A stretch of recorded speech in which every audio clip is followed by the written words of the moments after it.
क्या आप जानते हैं कि हमारी दुनिया हमेशा जादुई जादूगरों की दुनिया के समानांतर मौजूद होती है।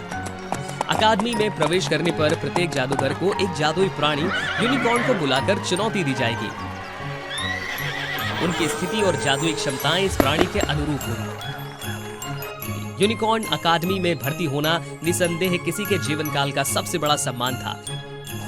हालांकि शुद्ध नस्ल के जादूगर परिवारों के अलावा केवल कुछ असाधारण सामान्य लोगों को ही ये विशेष अधिकार प्राप्त था। एला के गांव में हर किसी का मानना था कि उसकी प्रतिभाशाली बड़ी बहन इस साल यूनिकॉर्न अकादमी में पढ़ने वाले कुछ दुर्लभ लोगों में से एक है। एला अन्य सामान्य लड़कियों से कम कुशल नहीं थी, थोड़ी अधिक थी, लेकिन जब उसकी बड़ी बहन से तुलना की गई तो अंतर बहुत ज्यादा था।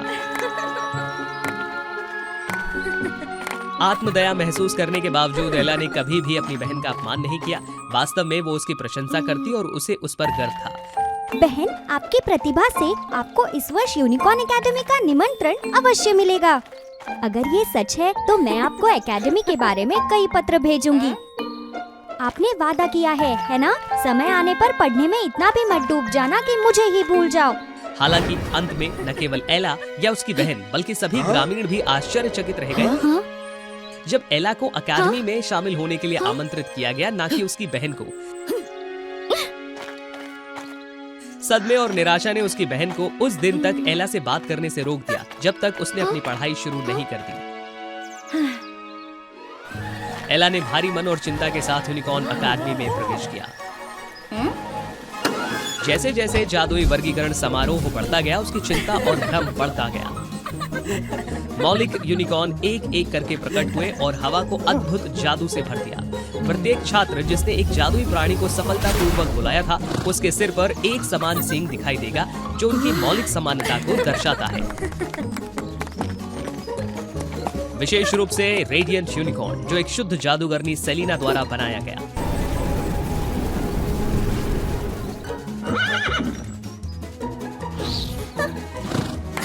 इसमें कोई संदेह नहीं था कि यह यूनिकॉर्न आज समारोह में सर्वोच्च रैंक लेकर आएगा। एला अपने प्राणी को बुलाने वाली आखिरी थी और जब कुछ भी नहीं होता दिख रहा था तो वो चिंतित और भयभीत होने लगी। लंबे समारोह के बाद लोग थक गए और उनके धैर्य ने जवाब दे दिया। अगर कुछ नहीं हुआ तो एला को अपना सामान पैक करना होगा और अपने पिछले जीवन में लौटना होगा। उसे लोगों द्वारा की गई दुखद तुलनाएं याद आ गई।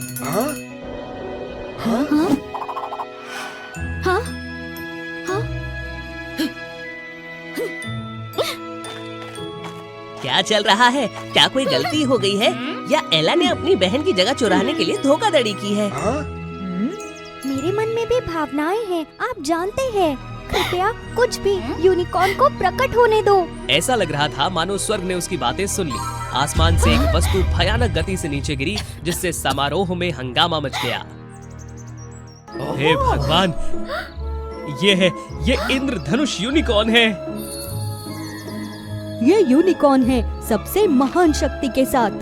क्या इसमें अभी तक सींग भी नहीं है? यहाँ तक कि ईला ने भी एक भी अतिरिक्त सींग नहीं उगाया। ऐसा इसलिए है क्योंकि ईला का यूनिकॉर्न घायल हो गया है। कुछ हफ्ते में सब ठीक हो जाएगा। इसके कुछ दिनों के बाद एला को सामान्य से अलग तरह का ध्यान मिला।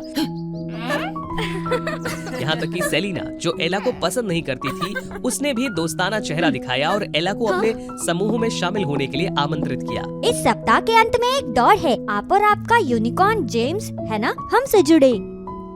मुझे क्षमा करें, लेकिन मेरी अन्य योजनाएं हैं। दरअसल एला एक खौफनाक राज छुपा रही थी। जेम्स, जिस यूनिकॉर्न को उसने बुलाया, वो वास्तव में एक यूनिकॉर्न नहीं था।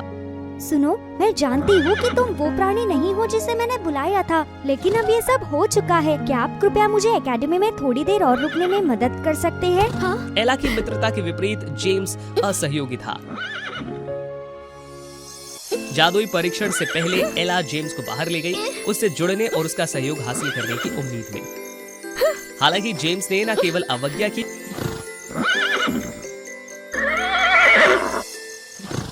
बल्कि एला को चोट भी पहुंचाई, जो उन लोगों के लिए उपहास का विषय बन गया जो उसे देखने आए थे। जेम्स एला के नियंत्रण से बचने में कामयाब रहा, अकादमी की सीमाओं को पार कर गया और आक्रामक यूनिकॉर्न वाले कमरे में पहुंच गया।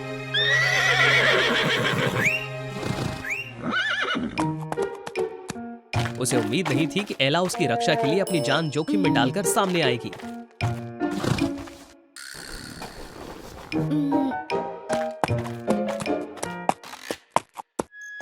जेम्स द्वारा दिए गए घाव अभी भी एला पर दिखाई दे रहे थे, फिर भी उसने धैर्य और कोमलता के साथ जेम्स की देखभाल की।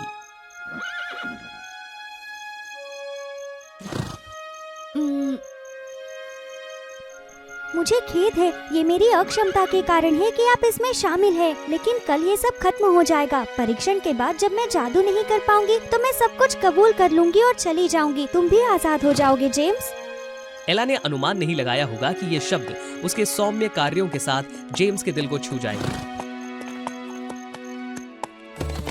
अगले दिन जेम्स एला को अपनी सवारी करने देने के लिए सहमत हो गया और यहाँ तक कि उसकी क्षमताओं को छिपाने में मदद करने के लिए उसने जादू भी किया। उस पल से वे सबसे अच्छे दोस्त बन गए। परिणाम स्वरूप एला का रुतबा बढ़ गया। आखिर उसकी प्रतिभा क्या है? एक सींग भी नहीं मिल सकता और वो प्राणी अब यूनिकॉर्न जैसा भी नहीं दिखता। पहली बार एला को मुख्य किरदार होने की चमक का अनुभव हुआ और वो इसे खोना बर्दाश्त नहीं कर सकी। 3 दिन पहले एला को एक गुमनाम पत्र मिला। इसमें कहा गया कि निषिद्ध जंगल में रहने वाले अंधेरे जादूगर के पास उसकी समस्या का समाधान है। मैं इस तरह धोखाधड़ी का सराहना नहीं ले सकती। उसके डर ने उसे एक स्वार्थी निर्णय की ओर प्रेरित किया।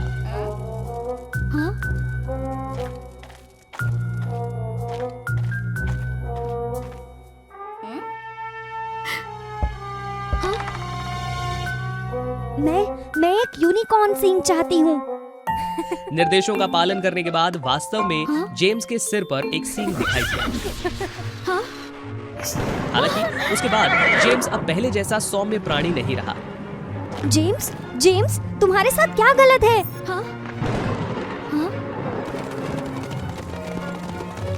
उच्च स्तरीय जादूगरों को जेम्स पर लगाम लगाने के लिए संघर्ष करना पड़ा, लेकिन ये कोई आसान काम नहीं था, खासतौर पर तब जब स्थिति अन्य यूनिकॉर्न्स तक फैलती दिख रही थी।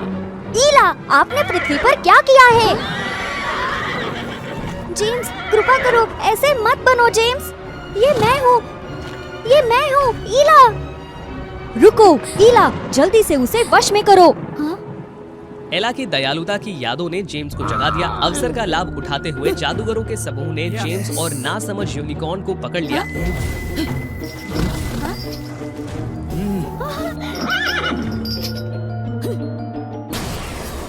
जिससे जादुई न्यायाधिकरण को हस्तक्षेप करने और उन्हें ले जाने की अनुमति मिल गई। एला को एहसास हुआ कि ट्रिब्यूनल के सदस्यों में से वो एक था जिसने उसे जेम्स को सींग लगाने के लिए धोखा दिया था।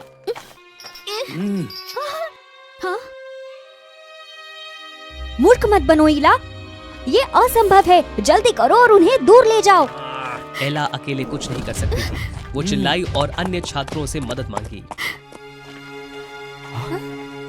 तुम सब ये क्या कर रहे हो? आप उन्हें इस तरह कैसे ले जाने दे सकते हो? वे हमारे अच्छे दोस्त हैं। आप हमारे द्वारा बिताए गए सभी अच्छे समय को कैसे भूल सकते हो? हमारे लिए वे पालतू जानवर हो सकते हैं, लेकिन उनके लिए हम ही सब कुछ है। सेलिना, तुम्हें अपनी यूनिकॉर्न की परवाह नहीं है? सेलिना, मैं जेम्स को कभी नहीं छोड़ूंगी, कभी नहीं। आप अकेले नहीं हैं। हम आपकी मदद करेंगे। छात्रों ने मिलकर अराजकता पैदा कर दी, जिससे एला भक्त हो गई और जेम्स के साथ भाग गई। बिना किसी हिचकिचाहट के जेम्स ने एला को अपनी पीठ पर बिठाया और तेजी से उड़ान भरी। आप बच नहीं सकते। सौभाग्य से एक तबाही टल गई, क्योंकि एला और जेम्स ने खुद को घिरा हुआ पाया और डार्क मेज उन्हें पकड़ने ही वाली थी।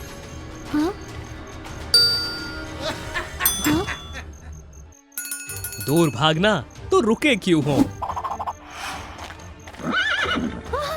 मुझे क्षमा करो जेम्स, ये सब मेरी गलती है। मैंने तुम्हें चोट पहुंचाई। मैंने अपने स्वार्थ को मुझे अंधा करने दिया। आप हमेशा से मेरे सबसे अच्छे दोस्त रहे हो, चाहे आप यूनिकॉर्न हो या नहीं। अंतिम क्षण में एला ने निर्णायक रूप से उस सींग को हटा दिया जो जेम्स का नहीं था। अजीब बात है, उस कार्यवाही ने न केवल जेम्स की मूल उपस्थिति को बहाल किया, बल्कि बड़े पंखों की एक जोड़ी भी उगाई, जिससे दोनों हवा में उड़ गए। ये पता चला कि जेम्स एक यूनिकॉर्न नहीं बल्कि एक पेगासस राजकुमार था। अंधेरों की ताकत के खिलाफ लड़ाई के दौरान वो घायल हो गया और यूनिकॉर्न अकादमी का रास्ता भटक गया था। अंधेरे के कारण हुए घाव ने उसकी जादुई शक्ति और यादों को अस्थायी रूप से सील कर दिया था। जब काले जादू वाला सिंह लगाया गया तो इसने अनजाने में उसकी शक्तियों को पुनः सक्रिय कर दिया। जब एला ने उसे हटाया तो ताकत एक बार फिर से बढ़ गई। जेम्स ने अपनी स्वयं की विवेकशीलता और शेष यूनिकॉर्न्स के दिमाग को बहाल करते हुए अंधेरे को शुद्ध किया। एला ने आगे बढ़कर सभी के सामने अपनी गलतियां स्वीकार की और स्वीकार किया कि वो यहाँ पढ़ने योग्य नहीं है। एक आध्यात्मिक जानवर को बुलाना एक जादूगर के साथ दोस्ती के बंधन के माध्यम से होता है। हालांकि जेम्स एक यूनिकॉर्न नहीं है, लेकिन आपने और जेम्स ने जो किया है वो यहाँ आपकी क्षमताओं को साबित करने के लिए पर्याप्त है। लेकिन जेम्स के बारे में क्या वो भी यहाँ रुक सकता है? आपको इसके बारे में चिंता करने की जरूरत नहीं है। जेम्स के माता पिता पोसाइडन और मेडुसा ने उसे तब तक एकेडमी को सौंपा है जब तक वो सिंहासन संभालने के लिए पर्याप्त मजबूत नहीं हो जाता। तब से वो घनिष्ठ मित्र बन गए और उन्होंने सेलेना के साथ कभी-कभी आसान लेकिन सुंदर रिश्ता बनाए रखा।